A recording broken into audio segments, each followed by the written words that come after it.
Hello gamers, this is Sci and welcome back to Which Way Games. Well, we did it. We reached 50 subscribers and I can't thank you all enough. Only another 50 until you can see my beautiful face. Yeah, thanks for that. Straight to the heart that was. And with that being said, let's get on with the video.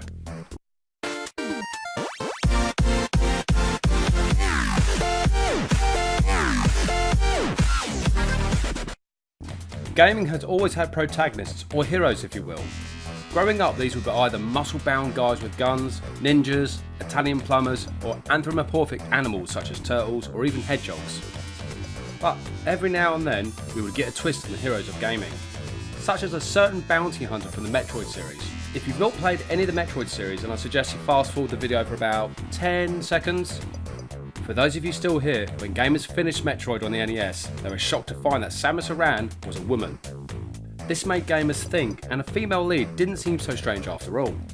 Fast forward to 1996, where a thing called girl power seemed to be everywhere. Although, come to think of it, just under a decade before it was Total Power, Heroes in a Half Shell if you catch my drift. So keeping in tune with girl power, let me find a game that stars a lady with some power. Not yet. Here we go. Today I'm going to take a look at that classic game, Tomb Raider, for the PlayStation. And it stars the wonderful as well as gorgeous Lara Croft. This female raider of tombs stealing the hearts of gamers in the mid-90s, but I'll come back to this subject later. Tomb Raider is an action-adventure game and was developed by Core Design. Being published by Eidos in 1996, it was released on the PlayStation as well as the Sega Saturn and the PC. Tomb Raider took the world by storm and was classed as a commercial success.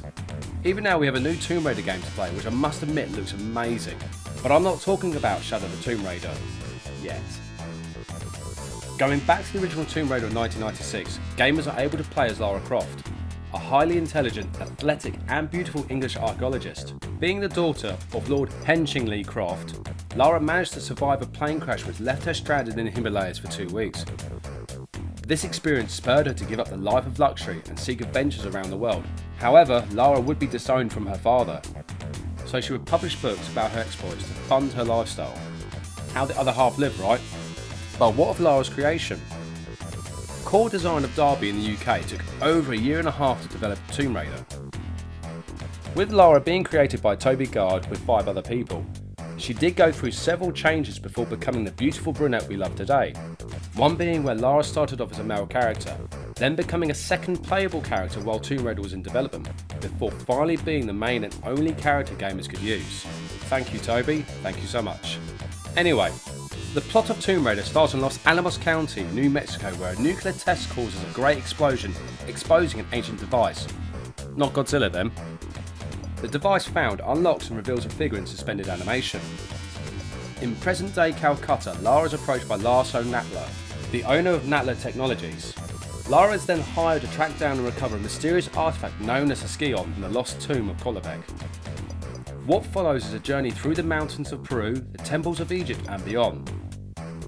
Again, no spoilers for you new gamers out there. Gamers would always control Lara from a third-person perspective, with the camera following throughout her adventure. Poor cameraman. Only kidding, but it does make for an amusing thought. A cameraman chasing Lara through the temples and dodging all the traps as well as the local wildlife that are out for lunch. Speaking of food, let me grab some popcorn and check out the TV advert for Tomb Raider. Hey, time to load up on PlayStation games. Greatest hits are on sale. Crash Bandicoot, Jet Moto. But I don't even have a PlayStation. You do now.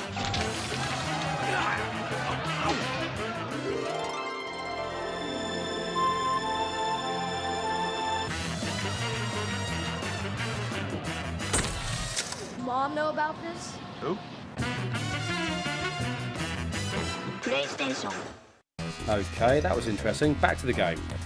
The controls of Tomb Raider are what some gamers would call tank controls, very much like Resident Evil and Death Trap Dungeon, however with a bit more freedom than those two games.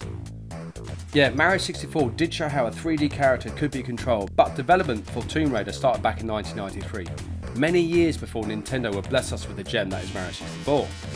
For me though, the tank controls add to the charm of Tomb Raider and allowed complex movements of walking, running, climbing and jumping.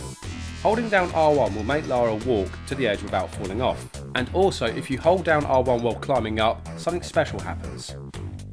And with most adventure games, you do need a method to defend yourself. As for Lara, she has 2 pistols with infinite ammo. I do know of another gaming hero that has an infinite amount of ammo. MDK, anyone? Throughout Tomb Raider, Lara has a chance to obtain additional weapons, like a shotgun and some dual Uzis. With the opening cutscene showing Lara trying to save her guide to the temple, she enters the caves, and who knows what lurks inside. So with her trusty pistols, the game begins. Inside the cave, Lara will be putting down walls and bats, although I do remember there was a bear somewhere around in this stage. Ugh, scares the crap out of me every time. You would have thought after all this time I'd be prepared for it. Also, there is a part that always makes me laugh when playing Tomb Raider. This is where Lara enters the Lost Valley and she's greeted by, can you hear it? Can it be?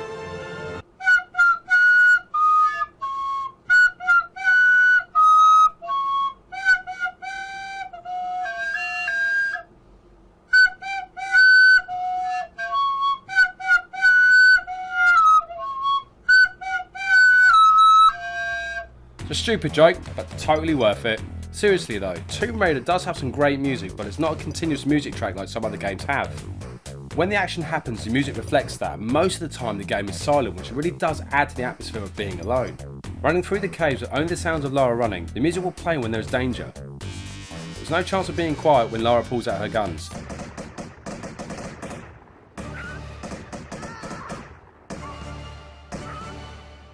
Another nice touch, apart from the local wildlife out to make Lara the main course of their day, is the environmental hazards. Pitfalls onto spikes, boulders chasing Lara, and the risk of drowning while swimming underwater. For me, when it came close to almost making Lara drown, this infamous music would play in my head. Sonic the Hedgehog fans will know exactly what I mean. As I was saying about Lara being the subject of many gamers' hearts, she would become known as a bit of a sex symbol, would appear on the front of many magazines at the time, even with a certain blonde-haired, cigar-chomping ladies' man. Hail to the king, baby. Well, surely this just couldn't be down to looks alone. What about the voice of Lara? The first actress to voice Lara was a talented woman called Shelley Blond. Obviously there have been others that have voiced Lara, as well as films been made about her. 2 that spring to mind are the ones starring Angelina Jolie, although I do need to watch the newest Tomb Raider film. Apparently it's supposed to be quite good. Now, after having a chat with somebody I know, one thing that some teenage gamers did at the time was to make Lara run into the wall continuously, so she would make this noise. Hold on, let me try something. Overall, Tomb Raider was a joy to play with its mixture of puzzles, platforming, action to help keep gamers interested. Knowing that Lara could die at any moment if a jump was misjudged, running out of ammo, not having enough medikits, definitely made gamers care about the female raider. It's easy to see why the Tomb Raider series has been along for around as it has. And I do know there's a questionable Tomb Raider game out there. Angel of Darkness! Now, some gamers have said that Lara could be the female version of Indiana Jones, but I don't think Indy could have pulled off the shorts and green tank top quite as well. And I can give you 2 reasons why. You dirty-minded people. As I said, if you're new to the Tomb Raider series and want to start off with where it all began, then you can't go wrong with this classic. It's a shame it's not on the PlayStation Classic, however, licensing issues and stuff like that. And yeah, there have been a few reboots in the past with games such as Tomb Raider Legends, Tomb Raider Anniversary, as well as the rebooted games for modern systems. But Tomb Raider is a gem and well worth being in any gamer's collection. Right, now I'd better take off these wet clothes. Well, you heard the lady, it's time for us to leave. Although I can stay, can't I, Lara? Anyway, don't forget to come back next week. Thank you so much for watching, and see you next game.